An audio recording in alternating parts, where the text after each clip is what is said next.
안녕하세요. 여러분들의 슥쌤입니다. 이번 시간에는 사회 1단원 대단원 정리를 해보도록 하겠습니다.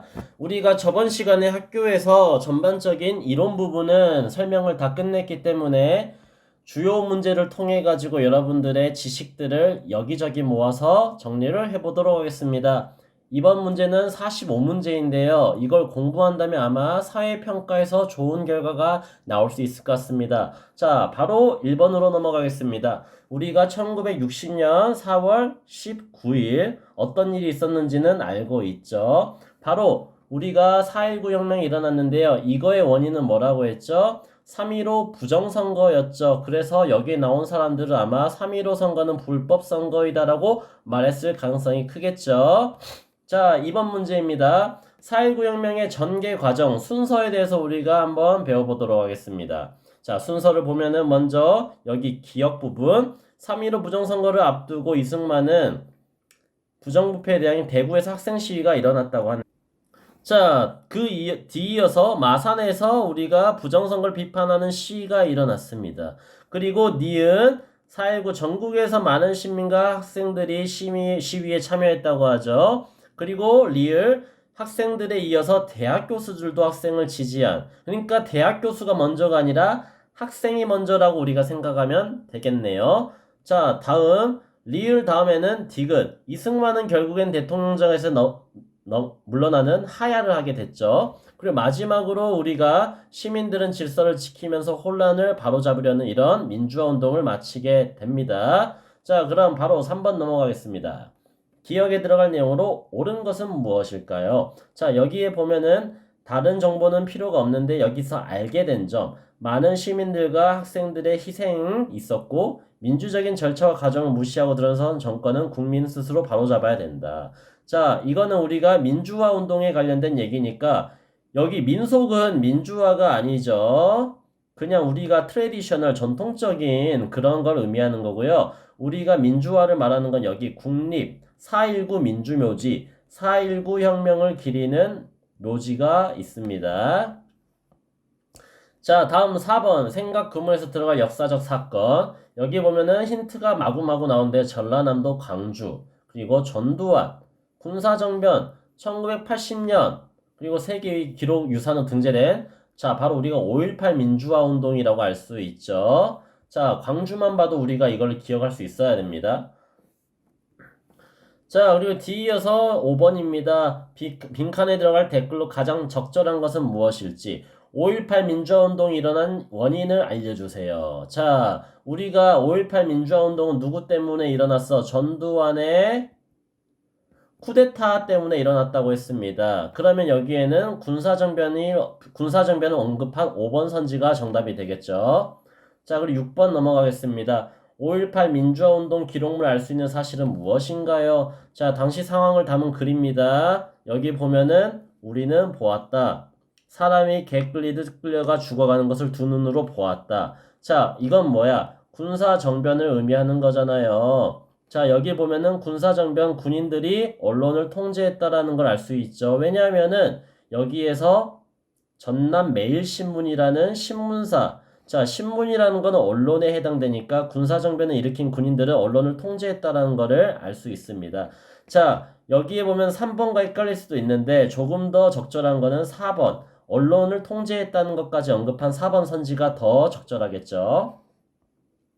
자, 다음 7번입니다. 자료에 가에 들어갈 내용으로 알맞은 내용 무엇인가 봤더니, 자, 1960년대에서 80년대, 자, 보면은, 김주열, 우리가 3.15 부정선거 때 마산에서 이렇게 돌아가신 분이고, 박종철과 이한열은 언제죠? 자, 그렇죠. 전두환 시절에 있었던 분들이죠. 두 분 다 돌아가셨지만. 자, 이렇게 공통점은 독재 정치에 맞서 민주화를 요구했던 게 공통점이겠죠.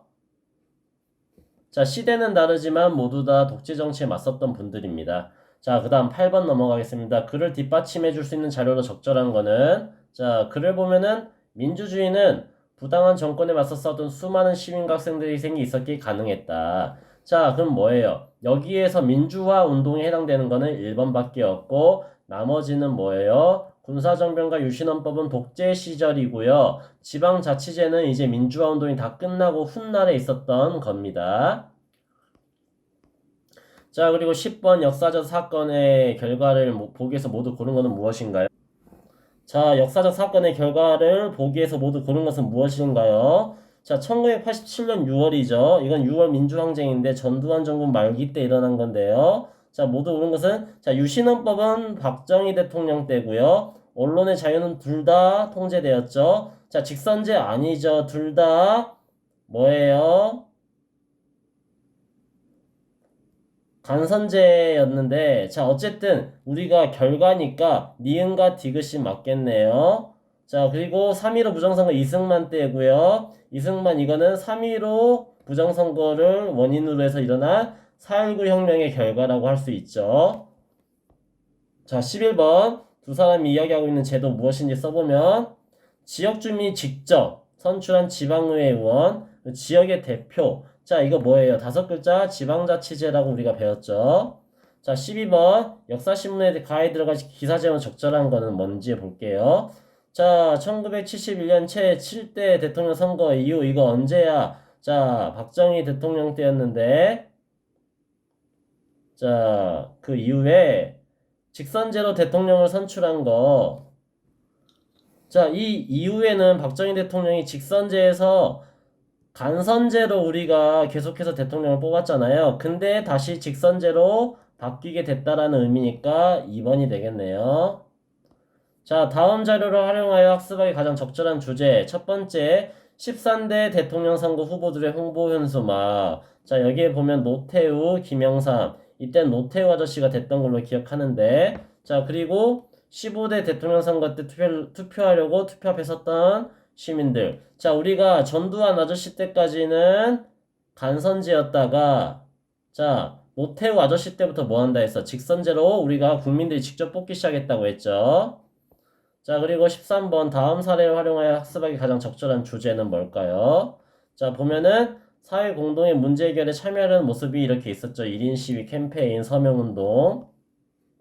자, 그리고 14번 사회 공동의 문제 해결 방법 중 다음 포스터. 자, 이거 뭐야? 자, 투표 용지에다가 지금 투표를 하고 있는 모습이니까 1번 투표가 되겠죠. 자, 빨리빨리 넘어가겠습니다. 15번 빈칸에 공통적으로 들어간 말. 자, 뭐뭐는 정치적 의견을 가진 사람이 모인 단체. 그리고 국민은 자신에 맞는 뭐를 지지하거나 그곳에 가입할 수 있다. 이거는 뭐야? 정당이라고 우리가 불렀죠. 정치적인 의견을 가진 사람들의 모임을 정당이라고 했습니다. 자, 그리고 16번 가보겠습니다. 아래에서 설명한 건 무엇인지 써보시오. 자, 사람들이 함께 살아가면서 생기는 여러 가지 문제 원만하게 해결해 나가는 과정. 우리가 일상생활에서 생기는 뭐 가정이라든지 학급이라든지 학교라든지 그리고 사회라든지 여기서 생긴 문제 해결하는 게 정치라고 했습니다. 자, 그리고 17번 생활 속에서 민주주의를 실천하는 사례를 어려운 것, 아닌 것을 찾으면 되는데, 자, 2번 권력 있는 사람이 몇몇이 국가 일을 결정하는 거, 이거는 뭐예요? 독재라고 할 수 있겠죠. 2번이 정답입니다. 자, 18번 그림에서 설명하고 있는 민주주의의 기본 정신 무엇인지 볼게요. 우리 모두는 인간 자체로서 소중한 가치를 지니고 있다라고 하는데 이건 뭐야? 인간의 존엄이 되겠죠. 여러분들은 인간으로 태어났기 때문에 이렇게 존엄성을 지닐 수 있는 겁니다. 그리고 19번 보겠습니다. 민주주의를 실천하는 태도와 그 의미를 바르게 연결하는 것. 관용. 나와 다름을 우리가 인정한다고 했죠. 그래서 선생님이 저번에 정리해줄 때 프랑스의 똘레랑스를 기억한다고 하면 됐어요. 자, 그리고 2번은 비판적 태도. 이거는 옳고 그름을 따져보고 살펴본다는 거였죠. 양보와 타협은 뭐예요? 말 그대로 어떤 일에 배려하고 서로 협의하는 거. 우리가 보면은 여기 첫 번째와 이 네 번째가 헷갈릴 수 있어. 이 관용과 양보 타협. 하지만 이렇게 명확하게 구분이 돼 있죠. 마지막 실천은 실제로 행동하는 걸 실천이라고 하는 너무나 뻔한 문제였습니다. 자, 20번 가보겠습니다. 자, 반에서 자리를 바꾸는 문제에 대해 학급회의를 할 때 소영이가 한 말이라고 하네요. 민주적 생활 태도 두 가지. 자, 키 순서대로 하면은 시력이 좋지 않은 친구가 발생하니까 다시 자리를 바꾸는 것이 좋겠다라고 했죠. 이거는 뭐예요?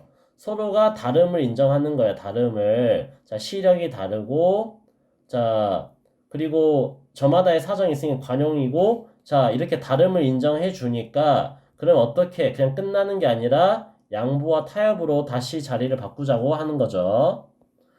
자, 21번입니다. 빈칸에 들어가 알맞을 말을 써보세요라고 했는데 문제를 해결하는 가장 좋은 방법은 직접 참여해서 자신의 의견을 제시하고 뭐와 뭐를 자, 대화와 토론으로 의견 차이를 좁혀가는 거고 우리도 학급 회의 때 항상 이러고 있죠. 자, 22번 민주적 의사결정 원리와 거리가 먼 것은 무엇인가요? 자, 우리가 대화 토론 아까 위에 나왔고 자, 다수결의 원칙이 원칙이지만 그래도 소수의 의견은 존중되어야 된다. 그들의 생각을 무시하는 게 아니라 들어봐야 된다라고 있고 자, 반대는 우리가 배운 적이 없죠. 결정 원리와는 좀 멀겠죠. 자, 23번 다수결의 원칙에 대한 설명이 맞으면 O를 그리고 틀리면 X를 끌어다 넣어보라고 했는데 자, 여기 봅시다. 양보와 타협이 어려우면 다수결의 원칙으로 문제를 그렇죠. 최종적으로는 다수결의 원칙이라 했죠. 먼저 양보와 타협을 해보고 그래도 결판이 안 나면 다수결의 원칙으로 2분의 1 이상의 동의를 얻어서 진행한다 했습니다. 자, 그리고 2번은 다수결의 원칙은 쉽고 빠르게 문제를 해결할 수 있는 방법이다. 그렇죠. 일단은 거수에서 2분의 1만 넘으면 되니까 상당히 효율적이다. 하지만 우리가 항상 소수의 의견을 들어봐야 된다 했죠. 자, 다수결의 원칙 항상 옳나요? 아니죠. 이거는 어떻게 보면 다수가 자신만의 이익을 위해서 행할 수도 있는 거기 때문에 항상 소수의 의견도 존중이 되어야 된다고 했습니다. 자, 24번입니다. 자, 24번 빈칸에 들어가 알맞은 말. 사람들이 언제나 대화와 토론을 거쳐 양보와 타협에 이르는 거 아니라 했죠. 이럴 때는 다수결의 원칙을 사용하지만 여기서 주의할 점은 소수의 의견을 존중하라고 했습니다. 자, 다음 25번입니다. 민주적 의사 결정 원리에 따라 해결할 수 있는 우리 학교의 문제 하나씩 써보라고 하면은 자, 여러 가지가 있겠지만 뭐 이렇게 우리가 저번에 했던 1인 1역할, 운동장 사용하는 순서, 급식 순서, 다양한 답변수 이런 게 있겠죠. 자, 그리고 26번 빈칸에 알맞은 말을 써보면 자, 첫 번째 맨 마지막에 있는 것만 보면 될 것 같아요. 자, 여기 동의, 의견 합의가 안 되는 것 같다고 했으니까 나온 의견 중에서 다수결의 원칙에 최종적인 방법을 쓴다고 했습니다. 그리고 27번 민주적 의사결정 원리에 따른 문제 해결 과정을 순서대로 끌어다 놓아보라고 했습니다. 여기 보면은 문제 확인, 문제 파악, 원인 파악, 그리고 문제 해결 방안 탐색, 문제 해결 방안 결정. 자, 이렇게 되겠네요. 자, 자연스럽게 확인하면은 원인을 파악해야 되고, 그 다음에 방안 탐색하고, 그 다음에 결정을 하는 방법이겠죠. 자, 빈칸에 알맞은 말을 써보라고 했는데요. 자, 여기 보면은, 국가의 주인이 국민이고, 국가 의사 결정할 수 있는 최고의 권력은 주권 국민에게 있다고 했는데, 이거는 국민 주권이라고 네 글자로 표현하라고 했습니다. 자, 그리고 다음 사건의 공통점 가장 알맞은 거. 자, 4.19 혁명, 자, 5.18 민주화운동, 6월 민주항쟁. 이거는 뭐예요? 국민 주권을 지키려고 노력한 사건이죠. 민주화를 운동을 계속 했던 거죠. 30번. 국민 주권을 지키기 위해 우리들의 노력과 관련한 설명이 맞으면 O를, 틀리면 X를 하라 했는데, 국민 주권은 국민이 노력하지 않아? 아니죠. 우리가 항상 민주화 운동을 통해서 노력을 많이 했죠. 두 번째, 정치에 대해 항상 관심을 가지고 적극적으로 정치에 참여해야 된다. 맞죠? 소극적이어야 돼요? 아닙니다. 적극적으로 해줘야 됩니다. 세 번째, 늘 국민으로서의 권리와 의무를 다해야 된다. 맞습니다. 여러분들 권리만 따지면 돼? 아니죠. 의무까지도 여러분들이 할 수 있어야 됩니다. 자, 31번 빈칸에 공통적으로 들어갈 말을 써보세요 라고 했는데 국회에서는 법을 만든다고 했습니다. 그리고 고치기도 하고 없애기도 한다고 했죠. 그리고 가장 중요한 일이라고 했습니다. 자, 32번입니다. 국회에 대한 설명으로 옳은 것 두 가지를 고르라고 했네요. 자, 여기 보시면은 법에 따라 나라의 살림을 한다. 자, 이거는 뭐예요? 정부가 하는 일이었죠. 두 번째, 대통령과 국무총리가 속해 있다는 어디야? 마찬가지로 정부라고 했습니다. 3번, 정부에서 계획한 예산안을 심의한다, 심사한다. 어디야? 국회 맞습니다. 자, 그리고 재판, 이거는 보다마나 법원이 하는 일이었죠. 5번, 공무원이 법에 따라 일을 잘하고 있는지 확인한다, 감시한다. 이걸 뭐라고 했어? 국정감사라고 국회에서 하는 일이라고 선생님이랑 같이 공부를 했었죠.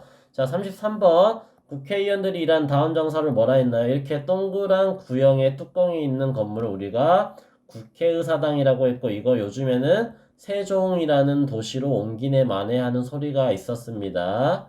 자, 34번 설명과 관련된 국가기관. 법에 따라 나라의 살림 나오면 어디야? 무조건 정부죠. 하지만 다음 설명도 한번 보겠습니다. 대통령을 중심으로 국무총리 여러 개의 기관으로 나눠져 있어요. 자, 이렇게 세 기관에서 우리가 하는 걸 국무회의라고도 했었지. 이거는 뭐 그냥 여담으로 들으세요. 정답은 정부입니다.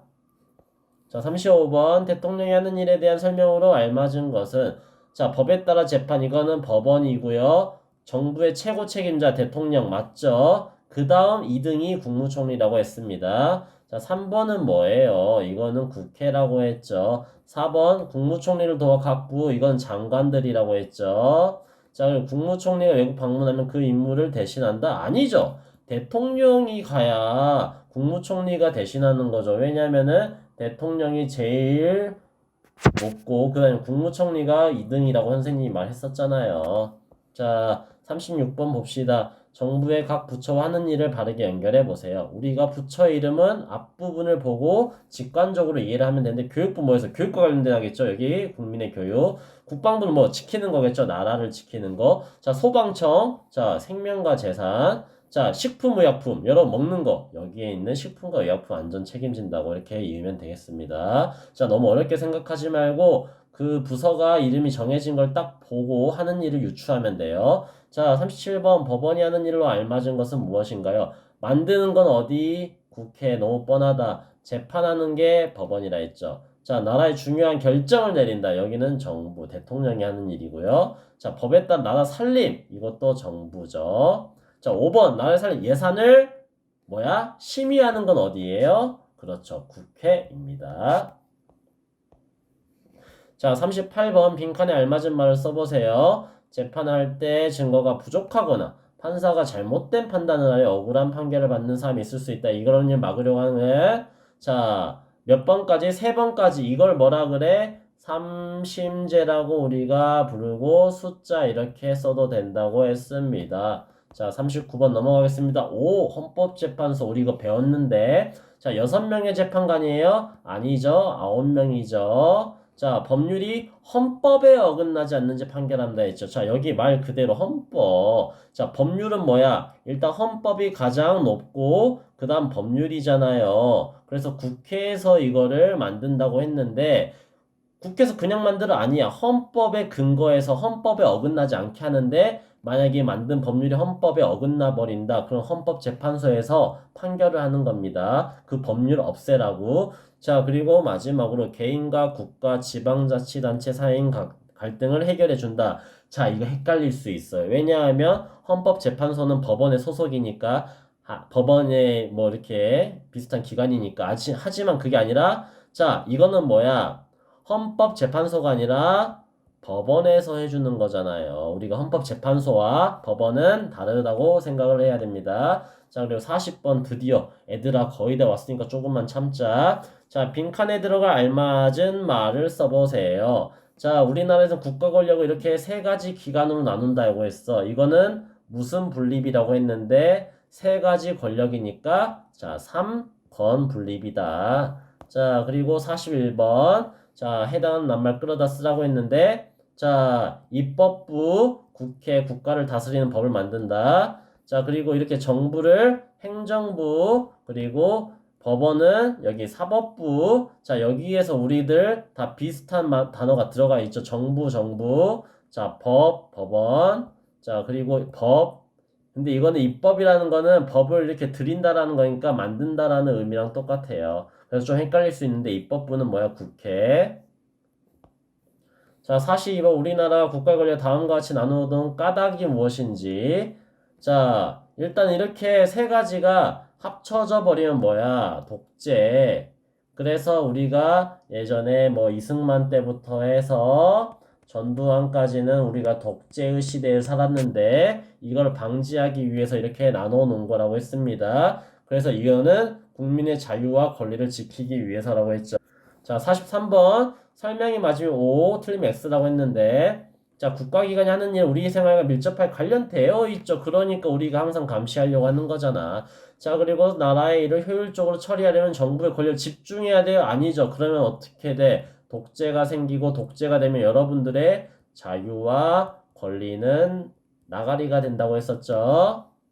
자, 44번. 빈칸에 들어가 알맞은 말을 써보세요라고 했는데요. 여기 세 가지 국가기관은 여러분들의 자유와 권리를 보호하려고 국가의 길을 나눠 서로 맡아 견제와 균형을 유지한다고 했습니다. 견제와 균형.